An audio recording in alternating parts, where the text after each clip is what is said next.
Open your web browser and type the URL google.com, App Inventor 2 in Google and click on the MIT App Inventor 2 link.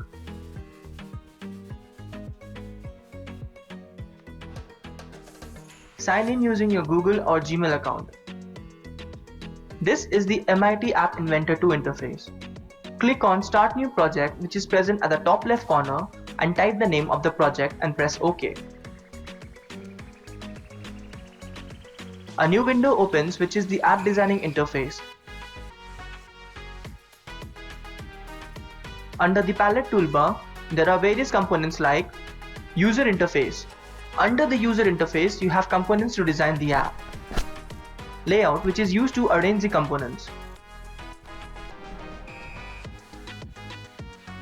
Media. This is used to play or capture media on phone. Drawing and animation. It is used to draw and animate. Sensors. These components are used to interact with different sensors of phone. Social. It contains components that interact with your contacts. Storage. This is used to store or retrieve the data. Connectivity. These components are used to connect other devices and apps on your phone. Lego Mindstorm has all these components.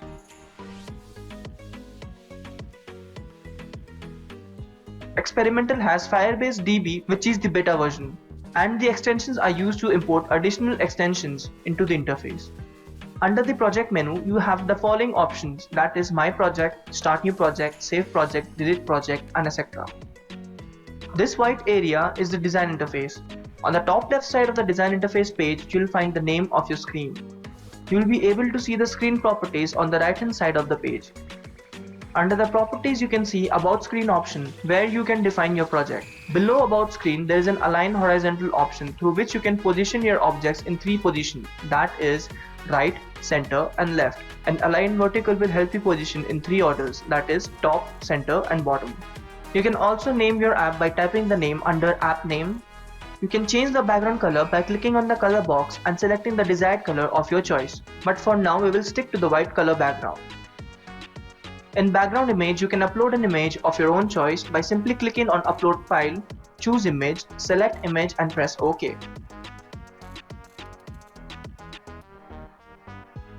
In close screen animation, you can give animation to your screen when the app is about to close, like fade, zoom, slide horizontal, slide vertical, and none. You can add an icon in your project by simply uploading an icon file. Open screen animation is similar to close screen animation, the difference being that this will animate the screen when you open up your app. You can select your screen orientation into portrait, landscape, sensor, and user. You can also choose the sizing of your image into fixed or responsive according to your need. Title option helps you to give name to your screen. Now change the name of your title into, for example, My First App. If you want, you can also give the version code and version name to your project. Now click on the Blocks button, which is located on the top right corner of your screen beside Designer button. This area is the programming block, which you will use to program and describe the functionality of your app. Come back to the Designer interface by clicking on the Designer button. Over here you will find Build option, through which you can export your app in 2 ways, that is using a QR code or downloading the APK file to your device.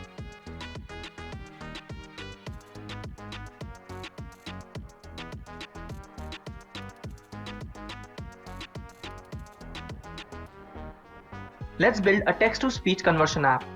In this app, we need a text box where we will type any text and a button to command the app to convert the text into the text box to speech. So the main components required are a text box and a button. We will start with placing an image for our component in the app design interface.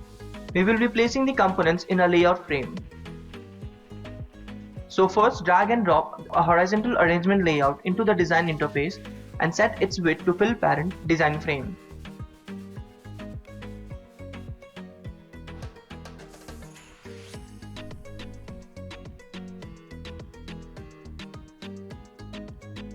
Then drag the image component and place it in the horizontal arrangement layout.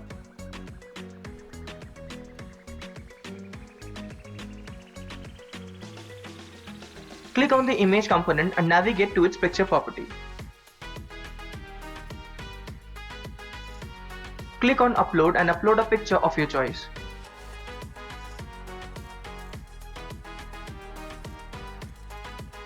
After selecting the picture, you can align this picture by changing the align property of the horizontal arrangement layout.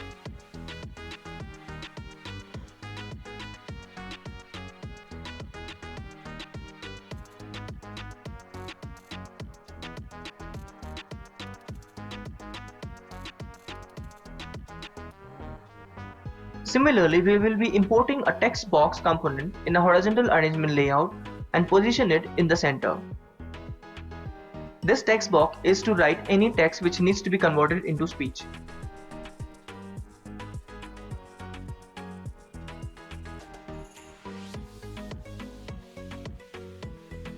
Finally, we are importing a button which we will use as a command to convert the text to speech.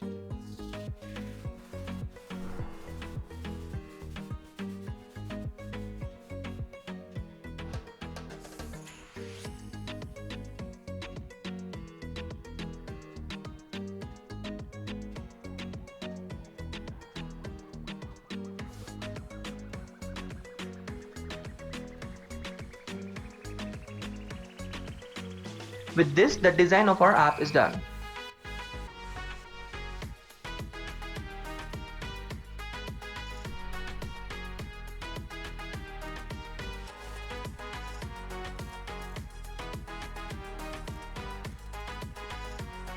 Next, we need to add functionality to our app.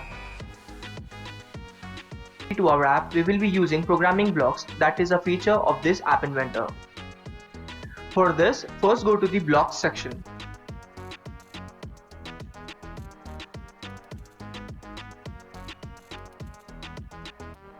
In this block section, at the left side of the window, the components that you have added in your app will be mentioned. On clicking on each of the components, the related programming blocks can be shown. The blocks which starts with the when are event handlers that are used to execute actions when an event has occurred. These event handlers vary with components. The blocks in maroon which starts with call are methods that perform functions when required. Generally, these blocks are placed with an event handler. The blocks in the light green are used to extract properties of any component. The blocks in dark green which start with set are used to set the properties of a component. Now let's start building the code blocks for our app. In this app, we need a text in the text box to be converted to speech when a button is pressed. So we will begin with importing an event handler of the button which is called to run when the button is clicked upon. Now once the button is clicked, we need a text to speech component to convert the text in the text box to speech. Since we have not yet imported the text to speech component, we will first import it into our app.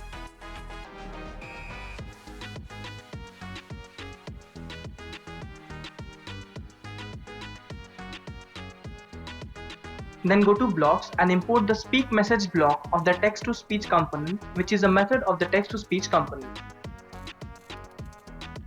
Finally, we need to give an input to this text to speech component that it must speak out. This input will come from the text stored in the text box. So import the text property of the text box and place it in the line with speak message block. With this, we have defined the required functionality of the components in our app.